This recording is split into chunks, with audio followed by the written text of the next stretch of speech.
teman-teman di Keuskupan Bogor, Bapak Ibu semua dan kaum muda, apa kabar? Kita ketemu lagi hari ini hari Kamis, tepat di mana hari persekutuan doa Santa Teresia dari Kanak-Kanak Yesus. Oke, kalau biasanya kita hanya bertatap muka dengan pembicara kita nih. Biasa kita, Bapak Ibu sendiri juga tahu dan kaum muda juga semua sudah tahu.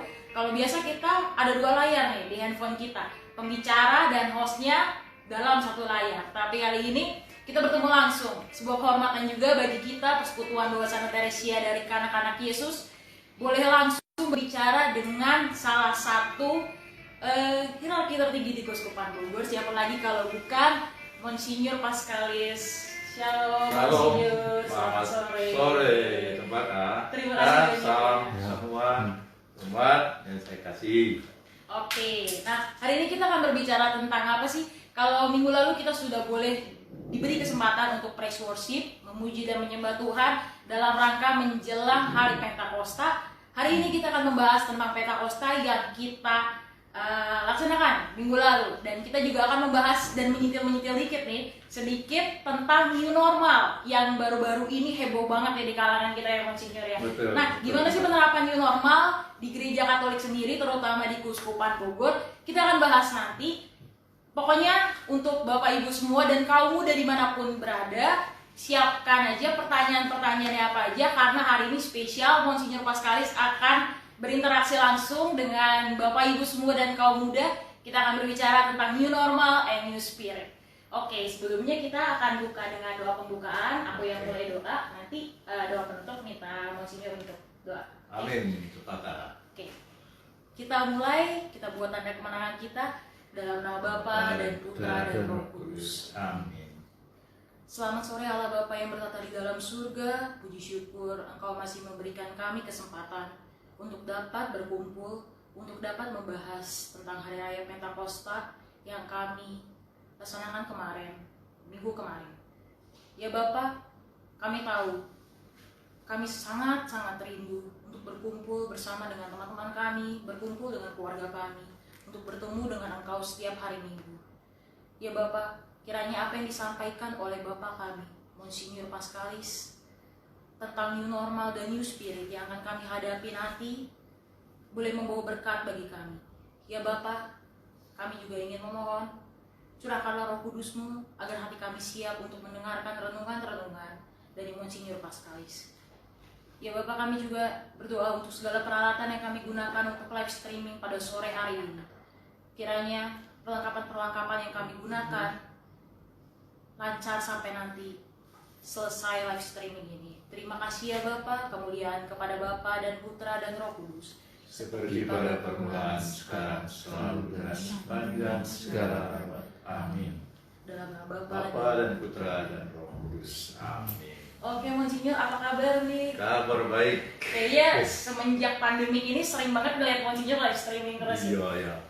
Kayaknya sebuah sebuah kebanggaan juga nih buat kita yang biasa orang-orang Katolik di Keuskupan Bogor ini jarang banget yang namanya ke gereja. Sekali ke gereja nggak taunya di rumah aja, terus misalnya lebih banyak dipimpin sama Monsinyur ya. Iya. Oke. Ya memang keadaan membuat kita mencari jalan baru untuk berjumpa satu sama lain melalui perayaan Ekaristi live streaming. Saya kira ini sesuatu yang baik juga bahwa gereja kita memanfaatkan sarana-sarana teknologi modern untuk berjumpa sekaligus juga untuk menyampaikan bahan komunikasi kita kepada yang lain. Oke, Monsinyur, kita langsung mulai aja nih ke bahan diskusi kita ya. Ya. Kemarin kan baru aja kita memperingati Hari Raya Pentakosta, turunnya Roh Kudus pada para rasul. Ya. Nah, Monsinyur, aku mau nanya nih, gimana sih kehidupan baru setelah Pentakosta yang dialami oleh para murid Yesus pada waktu itu? Pertama kita mesti menyadari ya bahwa Roh Kudus itu adalah Roh Tuhan Yesus yang Dia utus atau Dia anugerahkan kepada para muridnya agar mereka hidup dalam suatu keteguhan, dalam suatu kekuatan dan keberanian. Nah, pada waktu sebelum menerima Roh Kudus itu, kita tahu bahwa para murid itu tinggal di ruang atas bersama Bunda Maria di Yerusalem. Mereka berdoa untuk mohon turunnya Roh Kudus. Nah, kemudian memang Roh Kudus diutus oleh Tuhan Yesus dan mereka menerima itu. Ya, para rasul yang semula takut, cemas, dan juga agak bingung, lalu mereka kemudian setelah mendapat karunia Roh Kudus, turunnya Roh Kudus atas mereka, maka mereka menjadi pribadi yang berani, pribadi yang akhirnya berbicara kepada banyak orang tentang Yesus Kristus itu adalah Sang Penyelamat kita. Jadi Roh Kudus yang meneguhkan, menguatkan mereka, sehingga mereka tidak lagi menjadi orang-orang yang takut, orang-orang yang cemas, atau orang-orang yang putus asa, tapi menjadi manusia baru, manusia yang bersemangat untuk memberitakan kerajaan Allah atau memberitakan tentang Tuhan Yesus yang diyakininya. Oke. Nah, tadi Monsinyur sendiri bilang setelah turunnya Roh Kudus menjadi manusia-manusia yang baru. Ya. Nah, Monsinyur, kalau manusia-manusia baru pada zaman murid-murid Yesus itu kan berarti mereka ready nih. Aku ready untuk memberitakan kabar baik. Aku ready untuk evangelisasi. Nah, kalau dalam kehidupan kita sehari-hari ini di masa-masa modern sekarang nih, kalau anak muda zaman sekarang bilangnya kaum milenial nih. Nah, itu gimana Monsinyur? Ya, kalau saya sih melihatnya bahwa Roh Kudus itu adalah roh yang meneguhkan kita, roh yang menguatkan kita untuk melakukan kebaikan-kebaikan. Dan kebaikan-kebaikan itu kan bisa dilakukan oleh semua orang, bukan hanya untuk kaum milenial saja, tapi juga orang yang sudah tua, orang yang masih muda, dan anak-anak. Jadi prinsipnya Roh Kudus itu memperkuat orang untuk melakukan kebaikan-kebaikan. Nah, dalam masa kita sekarang ini kan hal itu tetap penting, karena kadang-kadang kita ditantang misalnya oleh situasi pandemik ini. Orang takut melakukan sesuatu untuk menolong orang lain. Tetapi Roh Kudus itu menolong, menguatkan kita untuk mengingatkan kita jangan hidup hanya perhatikan kita sendiri. Kita harus juga hidup memperhatikan orang lain.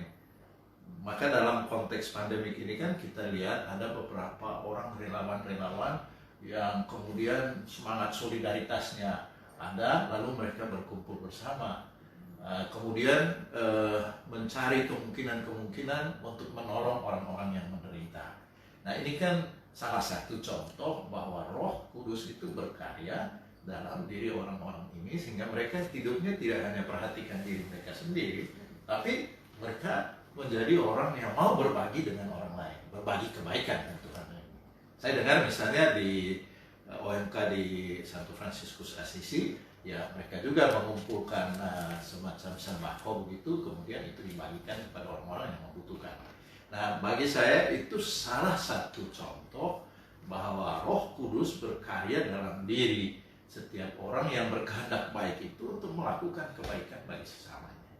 Jadi itu antara lain salah satu contoh bahwa Roh itu berkarya. Ini. Misalnya contoh lain juga, kemarin disinggung mengenai orang mempunyai kerinduan untuk beribadah, kerinduan untuk berdoa di rumah.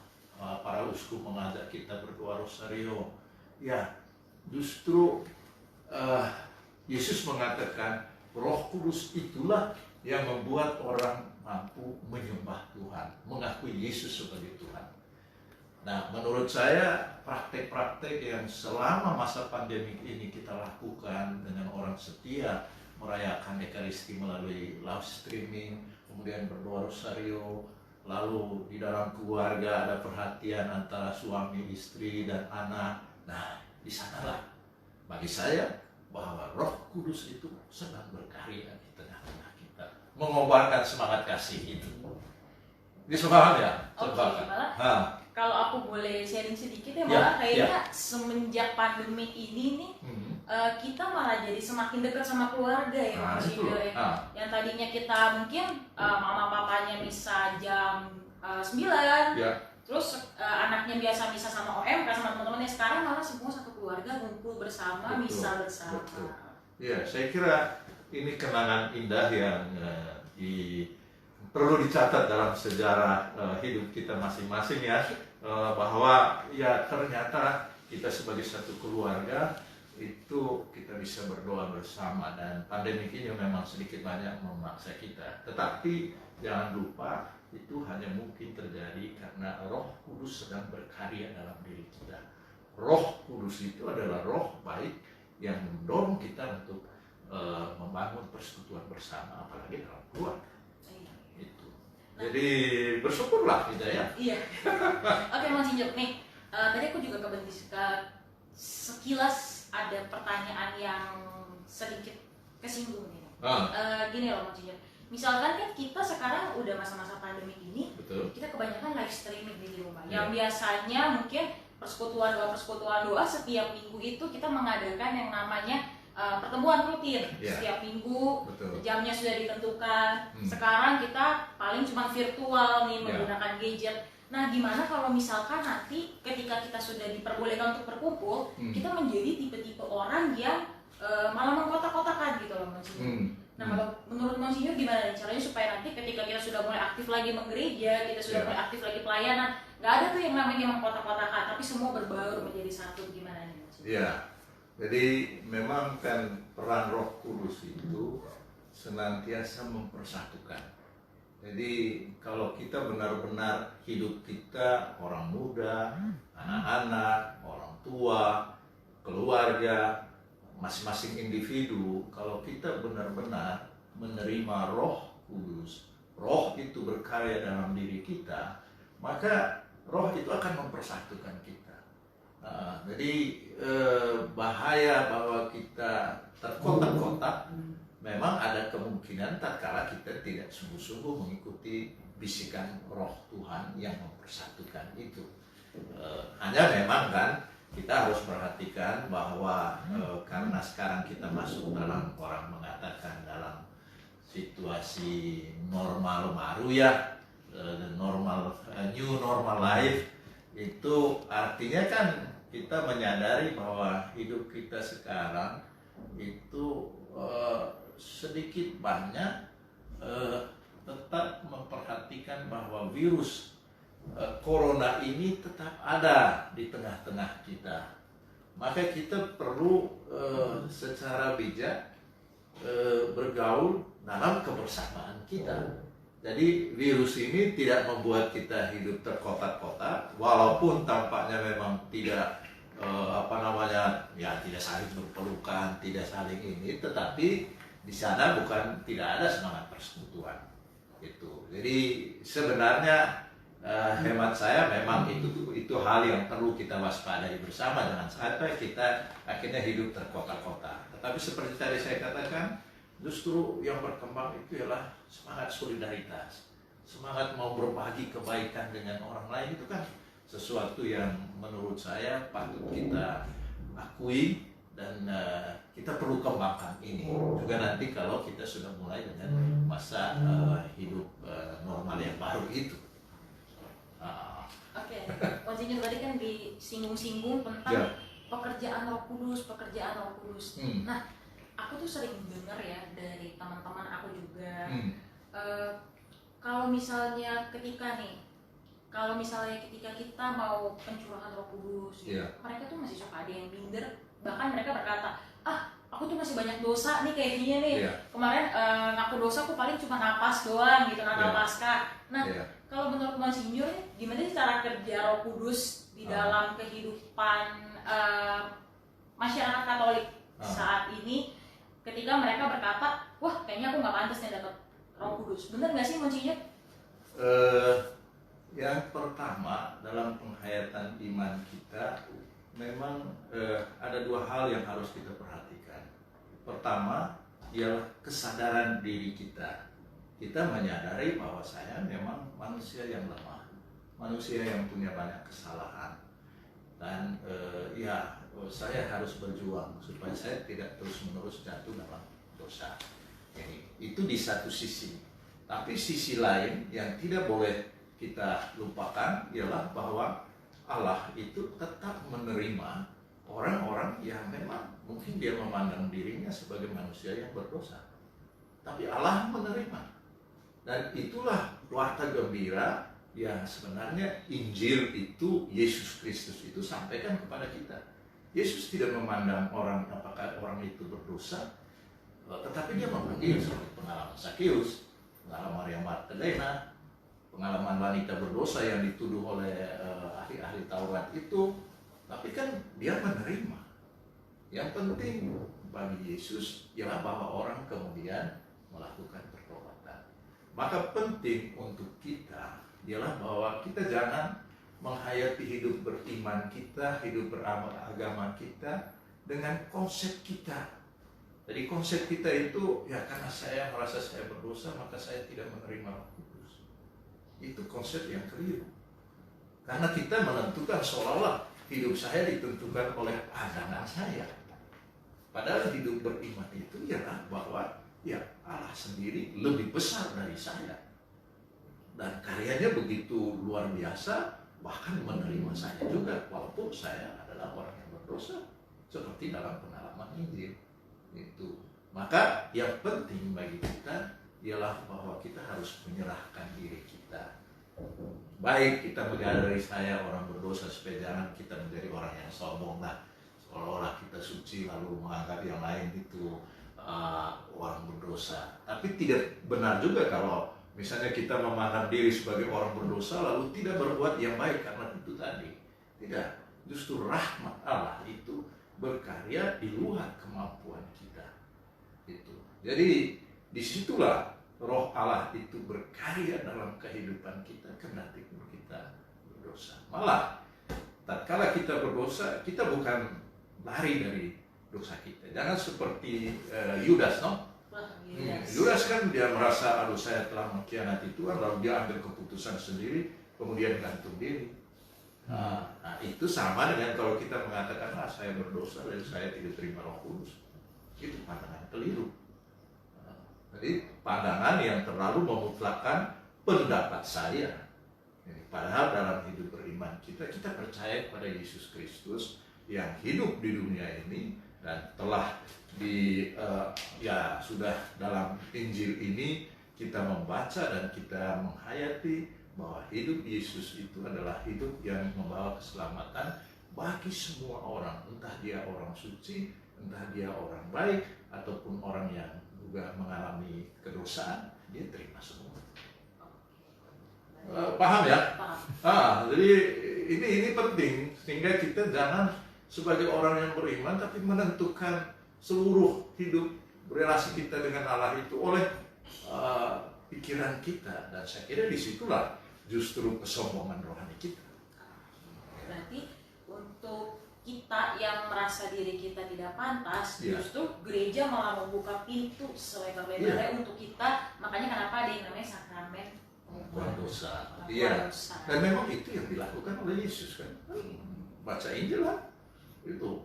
Jadi justru dalam Injil itu jelas sekali bahwa Allah memang datang untuk menyelamatkan kita yang berdosa.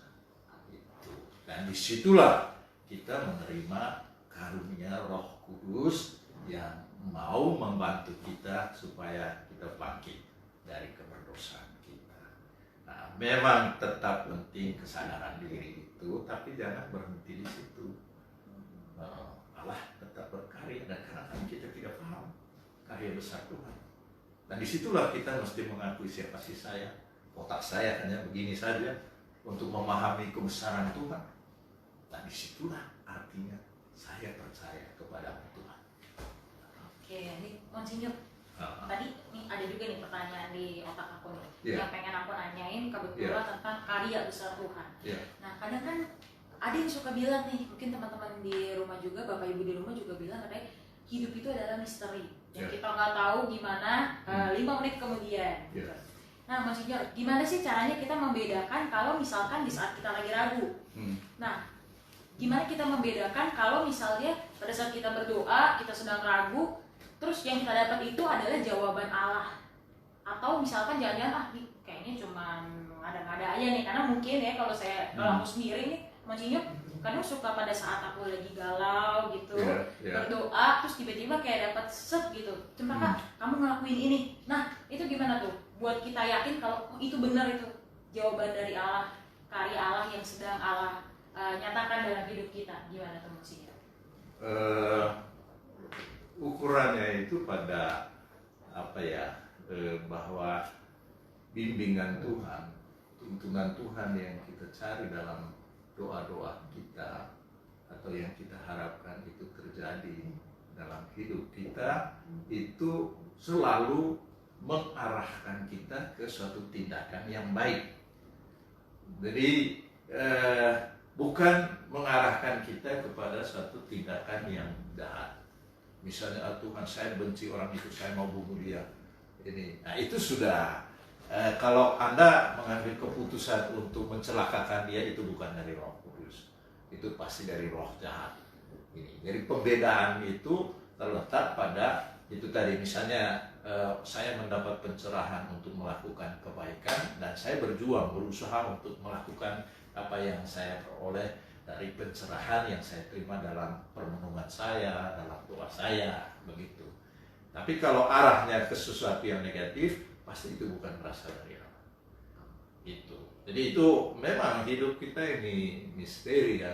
Artinya kita tidak bisa memahami seluruh persoalan atau kenyataan-kenyataan yang ada dalam hidup ini. Kita juga tidak bisa memahami seluruhnya bagaimana Allah itu berkarya dalam hidup kita. Tapi walaupun itu misteri, itu suatu kekuatan yang kita peroleh dari iman kita, ialah bahwa dalam ketidakpahaman saya, Allah tetap berkarya di sana. Jadi Allah tetap menyertai saya walaupun kadang-kadang saya tidak memahaminya, tidak merasakannya. Dan itu menjadi pengalaman juga orang-orang kudus. Misalnya tadi Santa Teresia, pelindung kalian? Teresia dari kanak-kanak Yesus. Ya, Teresia dari kanak-kanak Yesus, dia juga mengalami perjuangan. Itu, dan biasanya dalam pengalaman hidup rohani ada yang disebut itu pengalaman kegelapan.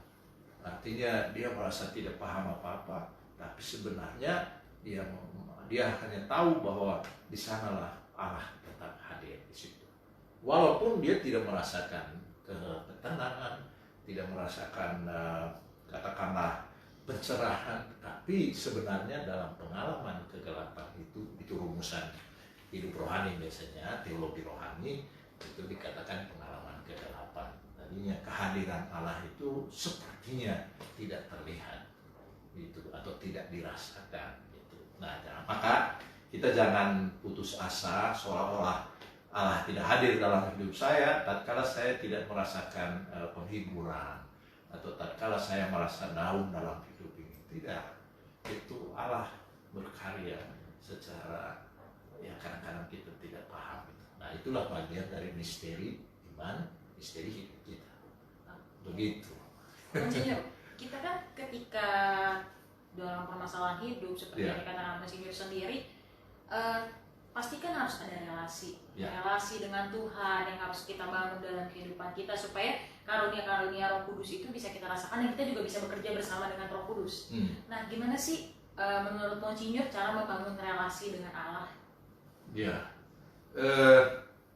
memang ini pentingnya. Kita sebagai manusia ini kan adalah manusia yang dari kodrat kita itu mestinya terbangun dalam suatu relasi. Dan tadi disebut relasi dengan Allah itu bagi orang yang percaya kepada Allah yang menciptakan kita, Allah sebagai Bapa kita, maka disitulah harus kita bangun relasi.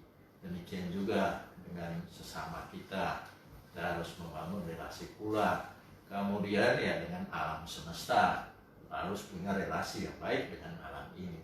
Nah, bagaimana itu dibangun? Ya tentu saja perlu komunikasi. Jadi komunikasi yang harus kita bangun. Komunikasi kalau dalam konteks hidup kita dengan Allah sendiri disebutkan doa. Kita berdoa berarti saya bercakap-cakap dengan Tuhan. Saya menyampaikan, lalu ada saatnya juga saya mendengarkan apa yang disampaikan oleh Tuhan. Jadi kalau kita berdoa itu tidak harus berkata-kata banyak. Ada saatnya mungkin kita tidak tahu lagi saya mau berkata apa lagi. Nah, pada saat itulah kita jangan bilang, oh saya tidak bisa berdoa lagi. Tidak. Karena kalau kita mengatakan begitu kan berarti kita hanya mengatakan komunikasi sepihak, monolog. Padahal doa itu adalah dialog antara saya dengan Tuhan. Jadi saya harus bersedia untuk mendengarkan apa yang disampaikan oleh Tuhan, dan pada saat itulah yang orang sebut dalam teologi rohani itu doa mendengarkan. Kontemplasi, memandang saja. Kalau ada salib kita memandang, ada sakramen Maha Kudus kita memandang, tenang dalam ketenangan kita, dalam keheningan, ya kita mendengarkan.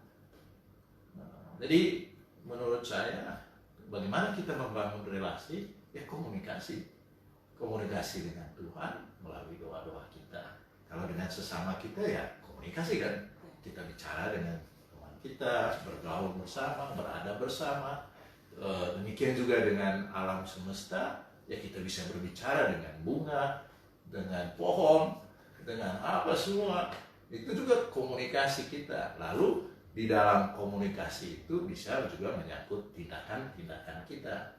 Misalnya tindakan kita untuk merangkul kan berarti mengkomunikasikan perasaan saya mencintai kamu atau saya menghormati kamu. Itu dalam tindakan kita.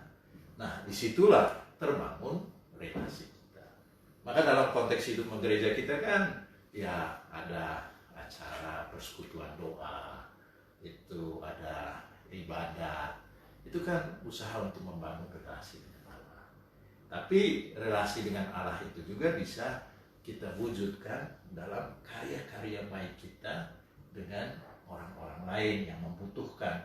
Karena dalam karya-karya baik yang kita lakukan itu sesungguhnya bukanlah sekedar promosi kita.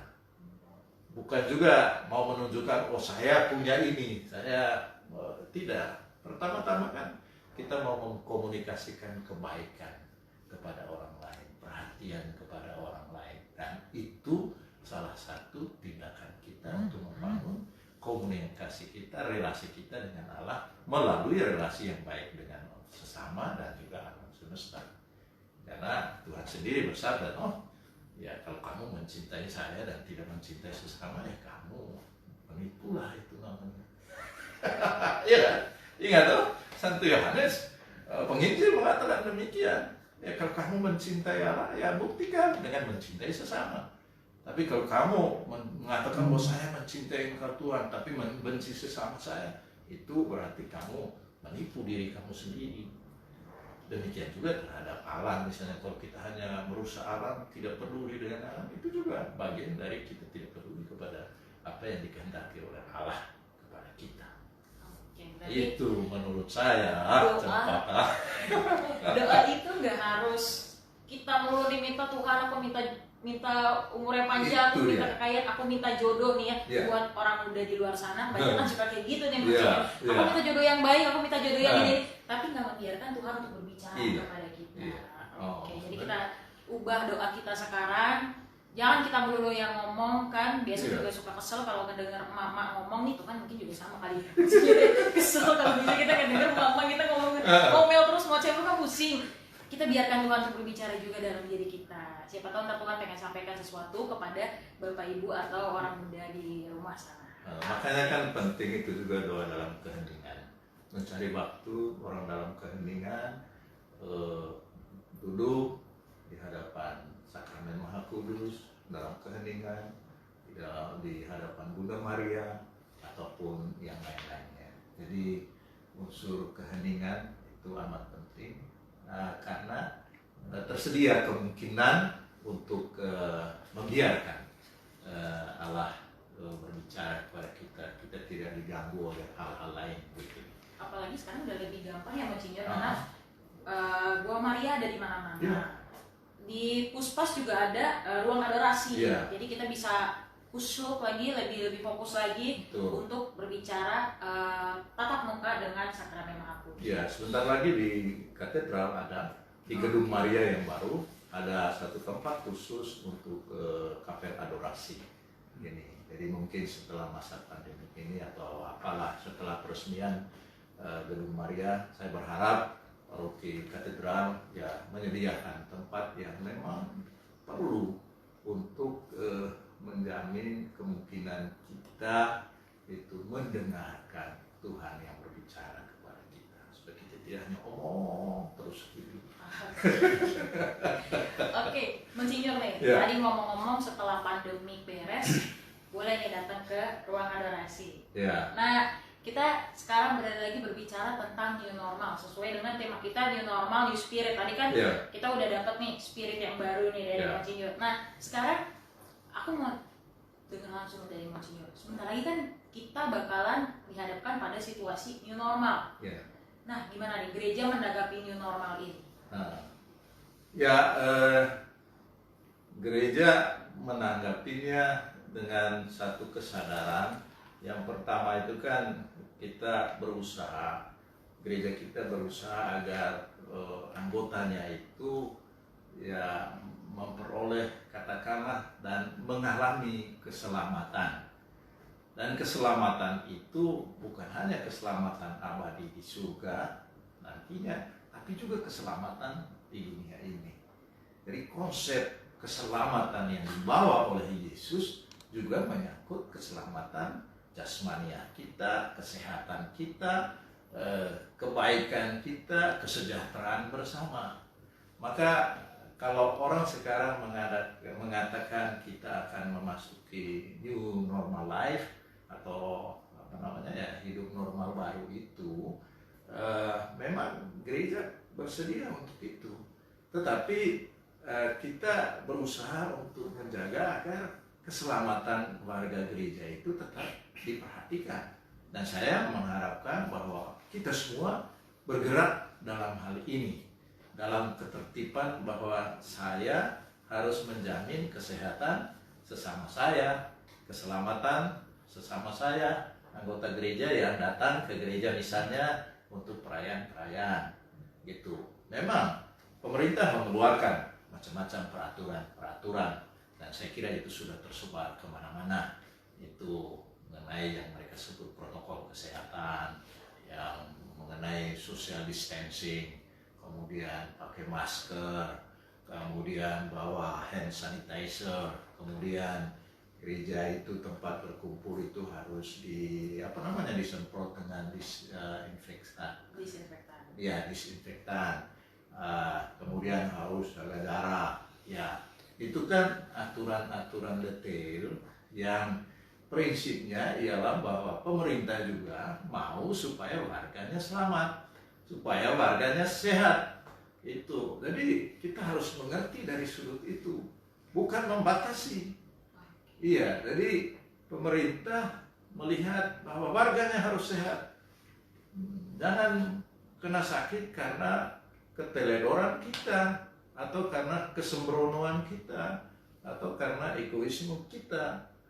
Nah, ini memang selaras dengan apa yang dipandang oleh gereja kita. Nah, walaupun nanti kita memulai perayaan Ekaristi bersama, tapi saya ingatkan kita harus ikuti aturan pemerintah. Tentu ada beberapa hal yang memang harus kita lihat juga berdasarkan kebiasaan khusus dalam gereja kita, karena pemerintah mengatur aturan umum. Sedangkan aturan gereja Katolik dengan kebiasaan gereja Katolik ya ada kekhususannya. Tetapi kekhususan ini tidak harus bertentangan sama sekali. Gitu. Maka dalam arti tertentu ya kita akan mengeluarkan surat keputusan yang berkenaan dengan pertama prinsipnya ialah bahwa kita semua harus menjaga keselamatan hidup sesama kita. Bukan hanya saya, tapi saya harus memperhitungkan itu. Dan saya minta keluarga-keluarga supaya menyampaikan itu di rumah kita masing-masing. Sehingga tatkala orang pergi ke gereja, sudah dengan satu konsep itu. Nanti petugas-petugas di gereja itu dengan mudah menyampaikan, misalnya ya kalau kita tidak boleh dekat-dekatan, gitu, duduk berjauhan, dan kalau Anda mungkin dites suhunya itu melebihi suhu yang ini, akan diminta pulang, ya silahkan pulang, jangan marah, gitu. Memang tetap saya minta ya kita membangun hubungan secara manusiawi lah.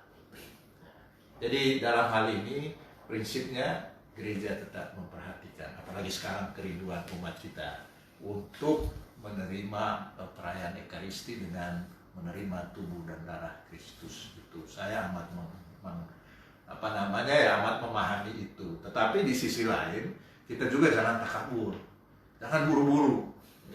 Jadi kita harus siapkan mental kita, kemudian siapkan beberapa aturan-aturan, kemudian beberapa sarana-sarana yang menjamin keselamatan kita semua, keselamatan umat, keselamatan anak, keselamatan orang tua, keselamatan para imam kita, dan keselamatan kita semua.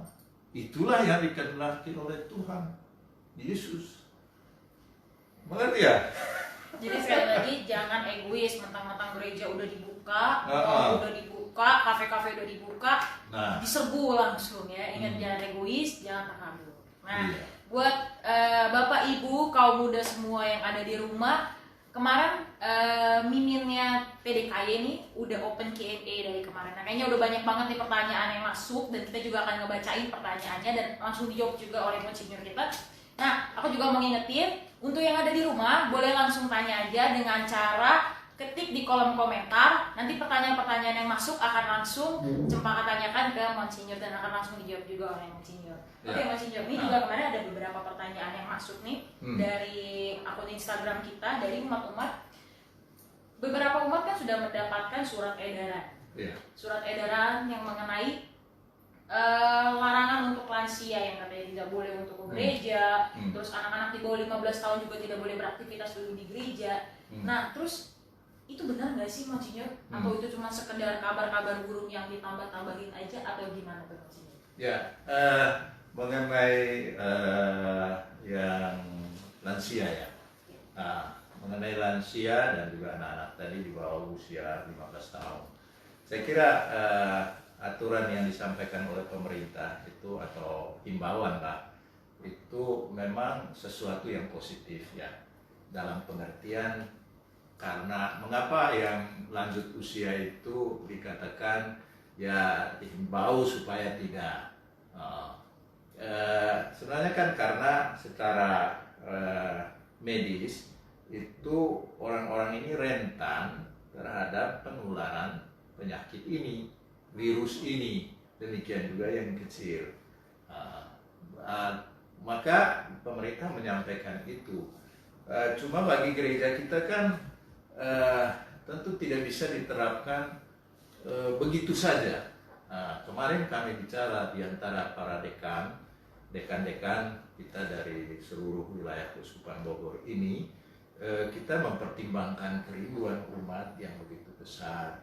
Ya, akhirnya kami menyampaikan bahwa pertama ya yang lansia memang sakit atau terindikasi sakit lebih baik tinggal di rumah, akan dapat pelayanan komuni juga, itu akan diatur oleh parokinya masing-masing.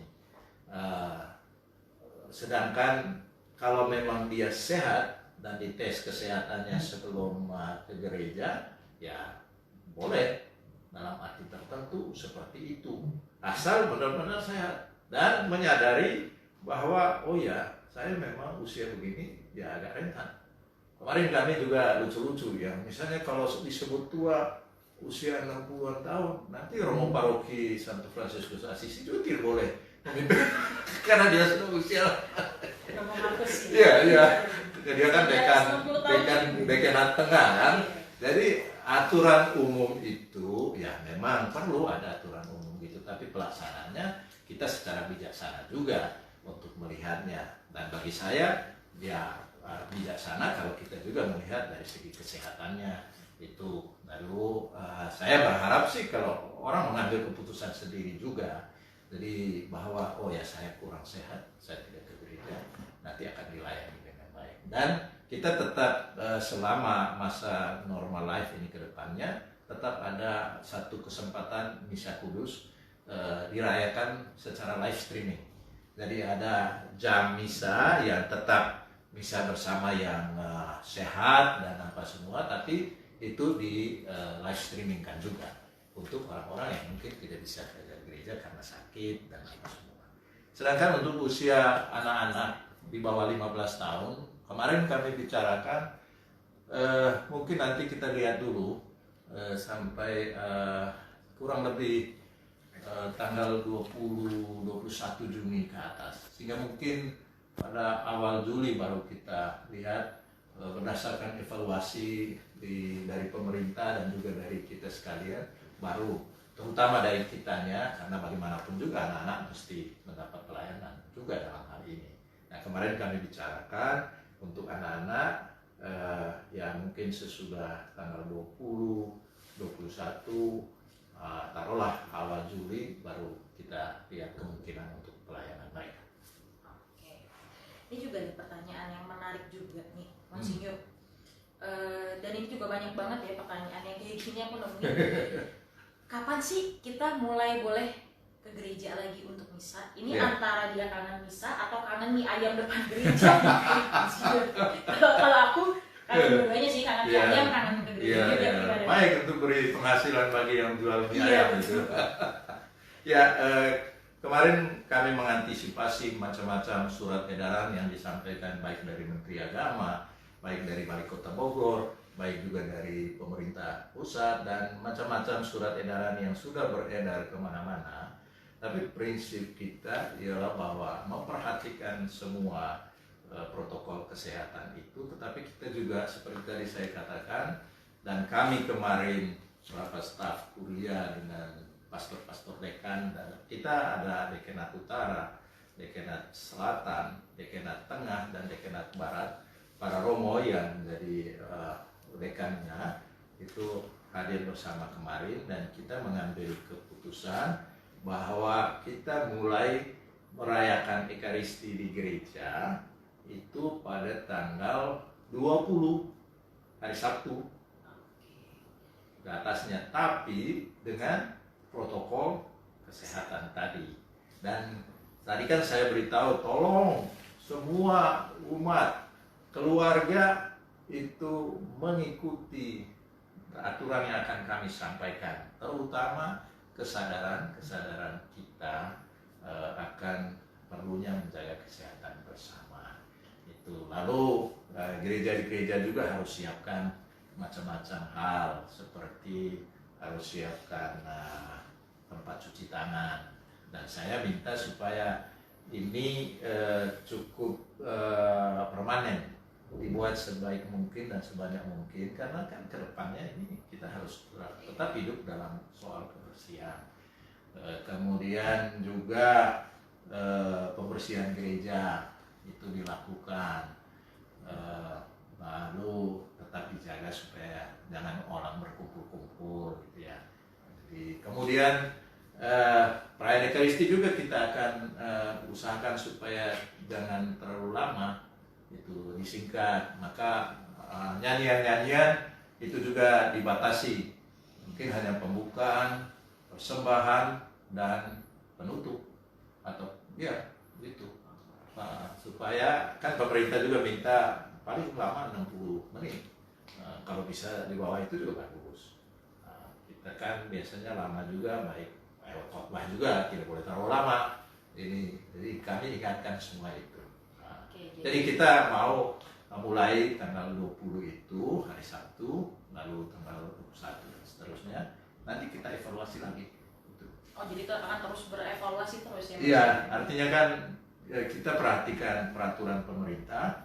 Pemerintah memang mulai membuka tanggal 4 di beberapa tempat, tapi juga ada berdasarkan zona-zona, ada zona merah, ada zona hitam, dan seterusnya. Nah, kita agak persiapkan dirilah, terutama persiapan kesadaran umat semuanya, karena saya tahu bahwa kita juga mau sekarang itu ya, tapi lebih baik kita cukup ambil waktu persiapan kita semua di rumah dan juga di gereja kita. Itu maka kami ambil keputusan begitu. Kami akan keluarkan surat. Berarti nggak ada alasan lagi yang bilang katanya kemarin kangen ke gereja, sekarang udah dikasih nih tanggal 20 Juni, catat tanggal 20 Juni kita udah mulai misa lagi secara langsung. Dan buat yang males-malesan ke gereja karena katanya aduh khotbah romonya teh ngebosenin, panjang, sekarang cuma 60 menit, khotbah Romo lebih pendek, lebih singkat, jadi nggak ada alasan untuk tidur di rumah Bapak. Oke, Oke, Monsinyur, ini ada pertanyaan lagi nih. Dari Anet Siagian. Oke. Bagaimana gereja mengatur kehadiran umat dalam Ekaristi saat new normal life? Karena dalam peraturannya Pemda kan hanya kasih tempat ibadah itu berisi 50% aja daripada umumnya. Gimana nih Mas Yudha? Ya tentu akan diatur misalnya jadwal misa diperbanyak. Jadi jadwal misa, kalau misa harian biasanya hanya pagi, ya dibuat pagi sore. Itu antara lain. Lalu juga misalnya misa hari Minggu, kalau biasanya 2 kali 3 kali, ya diperbanyak. Itu nanti diminta sesuai dengan keadaan di paroki masing-masing. Tapi prinsipnya ialah bahwa kita melayani kerinduan umat yang sudah 3 bulan inilah, ya tidak ke gereja, ya lalu kita mempertimbangkan peraturan pemerintah, maka jadwal misa ditambah, kemudian juga tempat. Jadi tempat-tempat untuk merayakan Ekaristi itu bisa juga dipakai di aula, di gereja, kemudian juga di beberapa tempat yang pantas untuk itu, asal soal-soal kesehatan tadi itu diperhatikan. Memang kemarin muncul soal juga bagaimana berkaitan dengan tempat parkir, tapi bisa diatasi lah. Itu menurut saya prinsip dasar ialah untuk menanggapi itu kita memperbanyak jadwal misa, kemudian tempat juga untuk merayakannya, itu bukan hanya di gereja tapi di aula. Misalnya di Fransiskus Assisi, ya bisa dipakai di aula, tapi jangan pakai layar, imamnya merayakan di situ. Karena kalau tidak ya sama saja dengan live streaming masa pandemik itu gitu. Itu saya kira cukup jelas ya. Nah, nanti penerapannya di paroki-paroki itu akan disesuaikan.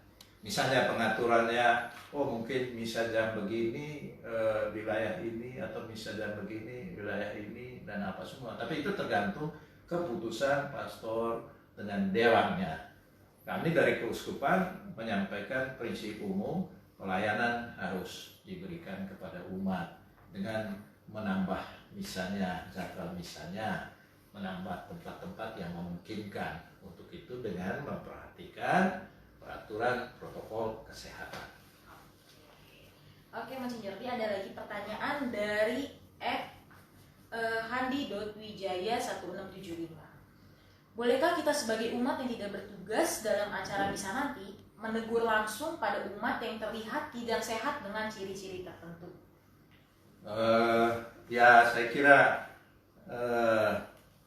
yang penting kan pertama-tama kita menjaga kesehatan bersama.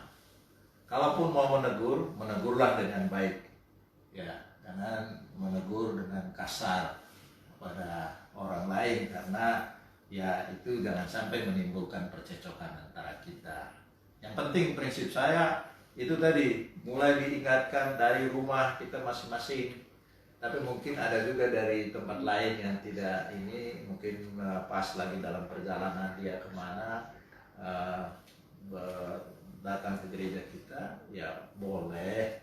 Memang kita siapkan ada tata tertib petugasnya, mungkin mereka pertama-tama mereka yang menyampaikan itu, sehingga kita tidak langsung lah. Tapi kalaupun langsung, mohon perhatikan cara menyampaikan tegurannya. Itu polite lah, itu bukan dengan cara kasar.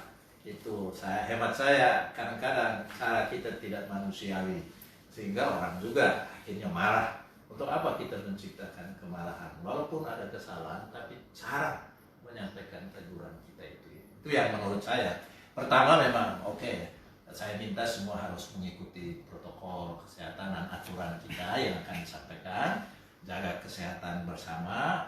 Maka saya jangan takabur, suka-suka sendiri saja, ya ikuti aturan yang ada. Kalau ada yang tidak mengikuti itu, ada petugas tata tertib yang memang ditugaskan nanti. Kalau itu tidak, ya bisa disampaikan, tapi disampaikan dengan sopan sebagai orang beriman. Luar biasa banget ya Mas. Jadi kita tetap harus menjaga perasaan Iyalah. sang umat tersebut. Betul. Oke nih, pertanyaannya banyak banget nih Monsinyur, kayaknya nanti kapan-kapan kita mesti harus ngobrol banyak lagi nih. Yeah. Pertanyaan terakhir nih Monsinyur dari Robi Trulijadi. Bagaimana dengan Bapak Prodiakon? Apakah perlu diperiksa kesehatannya kah? Atau perlu memakai masker ketika membagikan komuni kudus? Kemarin juga aku lihat kayaknya para romo di katedral sedang ini ya Monsinyur, pengarahan tentang APD. Ya, sampai kemarin itu kan. Kalau menurut Monsinyur gimana untuk para prodiakon? Ya, kan para prodiakon jelas harus sehat, Pak. Itu kalau sudah berusia di atas 70-an tahun atau 60-an tahun, hemat saya mungkin paroki itu harus membicarakan, karena ya mungkin tugas itu khususnya pada masa ini agak rentan juga. Tapi tidak menutup kemungkinan untuk beri pelayanan. Nah, kemarin kita bicarakan antara lain bisa juga memakai face shield gitu ya. Itu satu kemungkinan. Lalu kemungkinan lain orang memakai satu tangan ya, bukan tangan, sarung tangan yang steril lah itu. Dan waktu memberikan komuni itu dia tidak perlu mengucapkan tubuh Kristus, karena kan ucapan itu membuat droplet dari air liur kita itu mungkin jatuh ke orang lain, dan itu yang menyebarkan virus. Maka dalam hal ini kemarin kita katakan cukuplah pada waktu imam mengatakan inilah tubuh Kristus dan seterusnya, lalu dia mengatakan tubuh dan darah Kristus, itu untuk semua sudah. Dari waktu membagikan diam-diam aja kita dalam hati semua. Jadi dia bilang tubuh Kristus dalam hati, kita jawab amin juga dalam hati. Jangan bilang amin. Nanti kita menyebarkan itu. Jadi dalam hal ini petugas yang ada sehat pastilah. Kalau tidak sehat ya jangan. Kan aturan umum begitu. Termasuk juga prodiakon, termasuk juga pastor. Kalau dia tidak sehat ya janganlah. Ada yang lain itu. Lalu mungkin kalau ini bisa juga dipakai face shield itu. Nah, silakan pastor paroki dengan dewannya mengatur bagaimana baiknya. Lalu yang kemarin juga kita katakan ya harus dia pakai ini. Sedangkan imam ya dia harus cuci tangan, itu pakai sanitizer itu. Lalu sesudah misa semua harus dibersihkan dengan disinfektan. Jadi menyangkut prodiakon ya harus sehat lah jelas.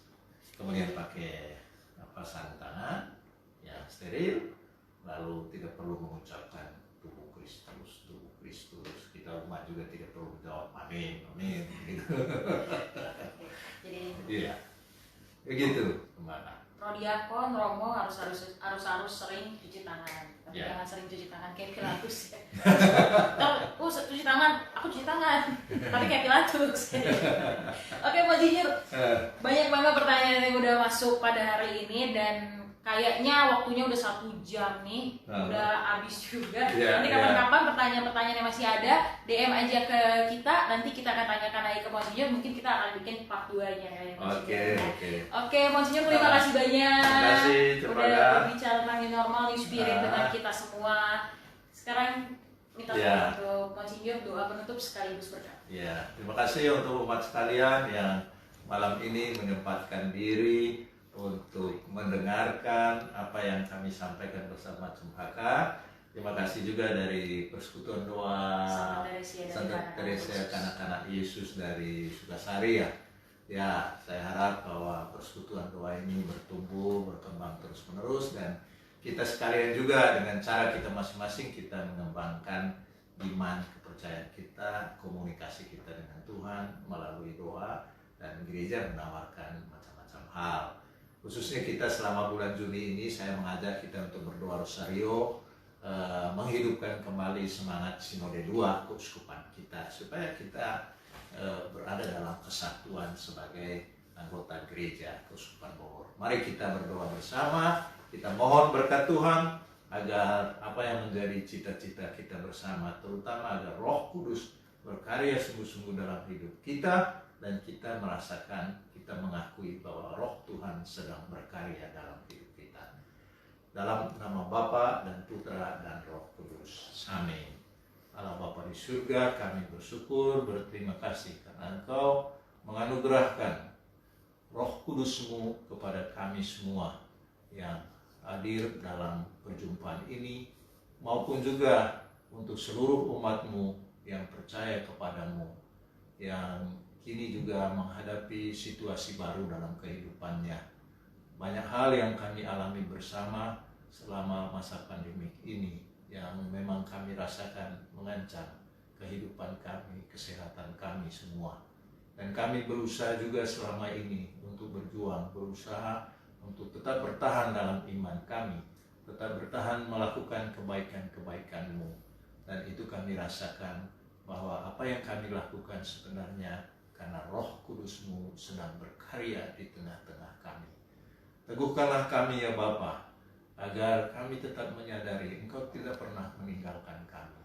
Pun tatkala kami kehilangan macam-macam hal yang kami andalkan selama ini, entah sedang kehilangan pekerjaan, kehilangan mata pencaharian, ataupun juga mengalami sakit, dan hal-hal lain yang tidak kami duga sebelumnya, tapi itu sedang terjadi dalam kehidupan kami masing-masing maupun dalam keluarga kami. Kami mohon teguhkanlah kami, kuatkanlah kami, dan utuslah saudara-saudara lain yang menjadi perpanjangan tangan kebaikan-Mu, sehingga kami boleh berjalan bersama, saling bergandengan tangan untuk mengatasi kesulitan-kesulitan real dalam hidup kami. Dan jadikanlah kami yang sedang berdoa ini, dimanapun kami berada, kami siap juga menjadi tangan kanan Tuhan Yesus, tangan kanan Roh Kudus untuk menghidupkan, meneguhkan sesama saudara kami. Kini kami mohon Bunda Maria, sudilah Engkau mendoakan kami juga kepada Putra-Mu Tuhan kami Yesus Kristus, agar sesuai dengan kehendak-Mu juga dan apa yang Engkau lakukan, Engkau juga mendampingi, membimbing sesama kami, dan kami juga bersama akhirnya terbimbing satu sama lain, diteguhkan satu sama lain. Maka kini kami mohon turunkanlah berkat-Mu untuk kami semua ya Bapa, agar kami tetap setia kepadamu, terutama tatkala kami memulai perayaan kami bersama.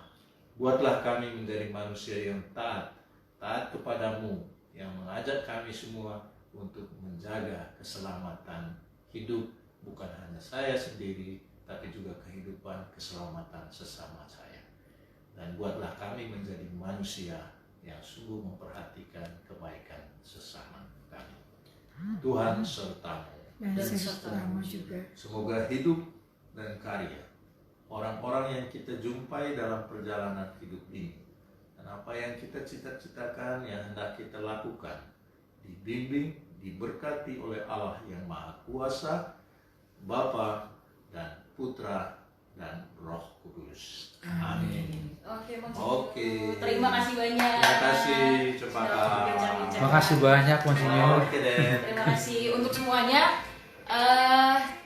Jangan lupa nanti kita masih ada banyak topik lagi. Kita akan berbicara seru setiap minggunya, setiap hari Kamis jam 6 sore. Untuk semuanya jangan lupa follow @pdpkk Santa Teresia, dan jangan lupa subscribe YouTube-nya di PDPKK Santa Teresia dari Kanak-Kanak Yesus. Oke semuanya, terima kasih Mas Yus sekali lagi.